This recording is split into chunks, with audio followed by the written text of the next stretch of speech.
Cordial saludo compañeros y tutores, mi nombre es Jason López, soy estudiante del curso de Física Moderna, aquí está mi identificación. Y este es el desarrollo del ejercicio 1, simulador del efecto fotoeléctrico, de la tarea 2, dualidad onda-partícula.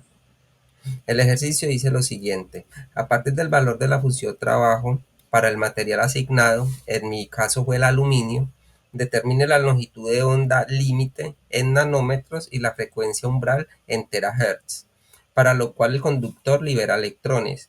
Expresa el significado de dicha frecuencia en el funcionamiento de un tubo de rayo catódico. Usando el simulador, verifica efectivamente el valor calculado, libera electrones en el material, tome un pantallazo y colóquelo como evidencia. Vamos a solucionarlo. Aquí tenemos los datos del problema. Tenemos que la velocidad de la luz es de 3 por 10 a la 8 metros por segundo. Tenemos la longitud de onda del aluminio, que es lo que vamos a hallar. Tenemos la energía del electrón, que en este caso es igual a la fusión trabajo del aluminio, que es de 4.3 electronvoltios. Tenemos la constante de Planck, que es 4.136 por 10 a la menos 15 electronvoltios por segundo. Y tenemos las fórmulas que vamos a utilizar. Lo primero que vamos a hacer es, de la fórmula de la energía del fotón, vamos a despejar la longitud de onda del aluminio. Después reemplazamos los valores y obtenemos como resultado que la longitud de onda del aluminio es de 2.8855 por 10 a la menos 7 metros. Lo siguiente que vamos a hacer es pasar los metros a nanómetros y vamos a obtener como resultado que la longitud de onda del aluminio es de 2.8855 nanómetros. El siguiente paso es hallar la frecuencia. Para ello vamos a utilizar la fórmula, podemos utilizar cualquiera de las dos, después reemplazamos los valores y obtenemos un resultado de 1.039 por 10 a la 15 Hz. Después vamos a pasar este resultado a terahertz y tenemos una frecuencia de 1.039 por 10 a la menos 12 terahertz. Ahora vamos al simulador, donde lo primero que haremos es escoger el material que nos tocó.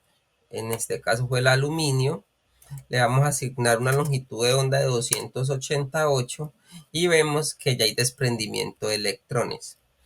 Vamos a mover la longitud de onda por encima del rango y ya vemos que los electrones se detienen o desaparecen. Si movemos la longitud de onda por debajo del valor, apreciamos que los electrones vuelven a aparecer. Ahora vamos al trabajo y vamos a agregar un pantallazo, donde apreciamos que los valores coinciden, tanto el de la longitud de onda como el de la frecuencia.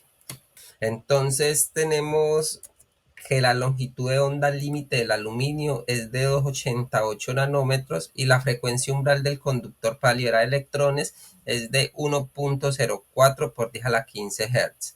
La frecuencia umbral en el tubo de rayo catódico indica que hay un flujo suficiente de electrones para atravesar el tubo de ánodo a cátodo. El siguiente punto dice que según el resultado del numeral A, estime el rango espectral que cubre el conductor propuesto. Exprese dicho rango en unidades, tanto en longitud de onda en nanómetros como de frecuencia en terahertz. Coloque la evidencia que sustenta la respuesta en este punto. Bueno, entonces, primero vamos a ir al simulador, donde vamos a calcular la frecuencia en el rango espectral.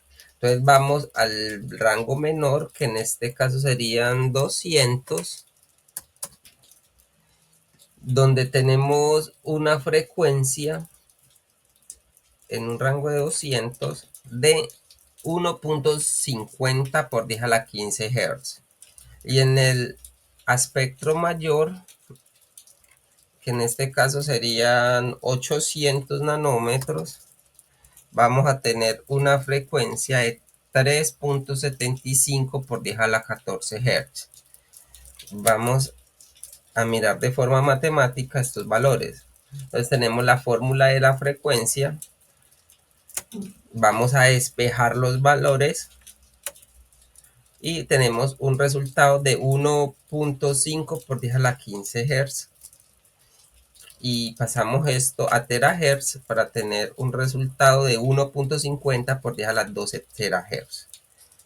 Para hallar el espectro mayor o el rango mayor del espectro, pues utilizamos la misma fórmula de frecuencia.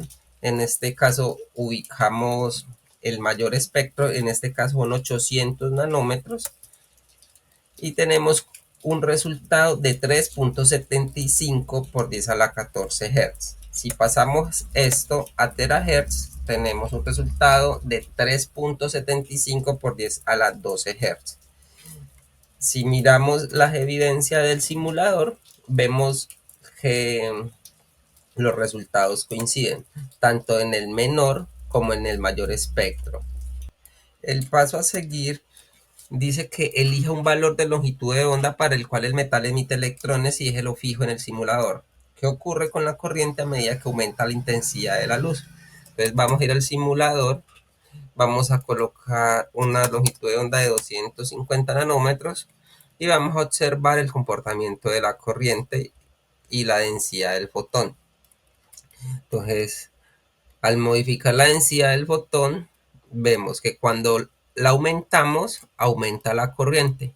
Y cuando disminuimos la densidad del fotón, disminuye la corriente. Entonces vamos a tomar un pantallazo, lo pegamos en el trabajo, donde se aprecia en el simulador que la densidad del fotón es directamente proporcional a la corriente del circuito, lo que indica que a medida que la corriente aumenta, aumenta la densidad del fotón. Y para terminar, el ejercicio nos dice que describa las aplicaciones del efecto fotoeléctrico y el uso de los tubos de rayos catódicos en las aplicaciones tecnológicas. Entonces tenemos que el efecto fotoeléctrico en los tubos de rayos catódicos consiste en la expulsión de electrones hacia una pantalla que refleja imágenes. Otras de las aplicaciones del efecto fotoeléctrico son en los dispositivos que gobiernan los tiempos de exposición en las cámaras fotográficas.